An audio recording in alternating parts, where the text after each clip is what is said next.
ကျင်တဲ့စိတ်ကလေးပေါ်လာရဲ့ချက်ချင်းသာထားပြုလိုက်ဘာဖြစ်လို့တော့မေးလိုက်တော့ပပသမိန်ရမတိမနောစိတ်ကမကောင်းတဲ့နေရာမှာပျော်လို့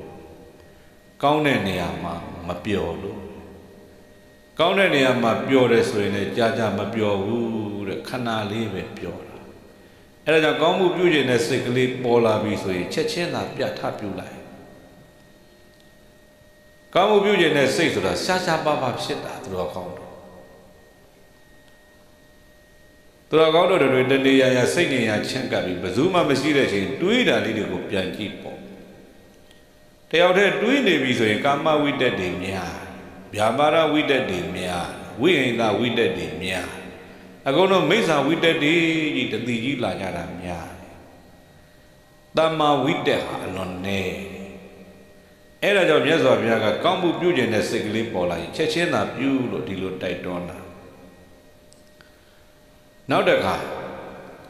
ဒီကောင်းမှုပြုကျင်တဲ့စိတ်ကလေးဟာတန်တရာနဲ့ခြီးပြီးတော့ကြည့်လိုက်မယ်ဆိုရင်မိုးရွာကနေမိုးမောင်ကျနေတဲ့ချိန်မှာလျှက်စီးလက်လိုက်တလောက်လေးပဲရှိတယ်လျှက်စီးလက်တဲ့အချိန်ကခဏလေးနဲ့လင်းပြီးခဏလေးနဲ့ပျောက်သွားတာဒီတိုင်းပဲတဲ့တန်တရာနဲ့ခြီးပြီးတော့ကြည့်လိုက်ရင်သူတော်ကောင်းတို့ဥစ္စတို့ရဲ့တန်တန်မှာဖြစ်တဲ့ကောင်းမှုပြုကျင်တဲ့စိတ်ဆိုတာခဏလေးပဲဖြစ်တာအများကြီးပဲဖြစ်ကျန်တဲ့ချိန်တွေကမကောင်းတာတွေဖြစ်တာများအဲကြောင့်မြတ်စွာဘုရားကကောင်းမှုပြုကျင်တဲ့စိတ်ကလေးပေါ်လာရင်ချက်ချင်းသာပြုကြ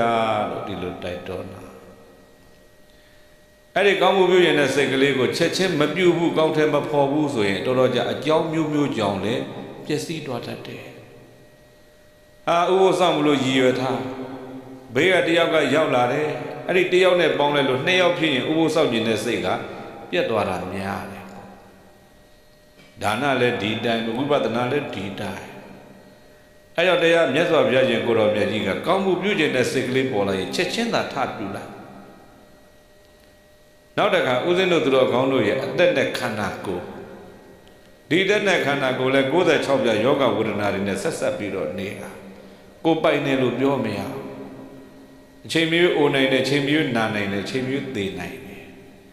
အဲ့ဒါကြောင့်လည်းပဲမြတ်စွာဘုရားကကောင်းမှုပြုကျင်တဲ့စိတ်လေးပေါ်လာရင်ချက်ချင်းသာပြုတဲ့သေမင်းနဲ့ချိန်ထားတဲ့ပုဂ္ဂိုလ်သေမင်းနဲ့ချိန်ချက်လှုပ်ထားတဲ့လူဆိုတာတရားမရှိ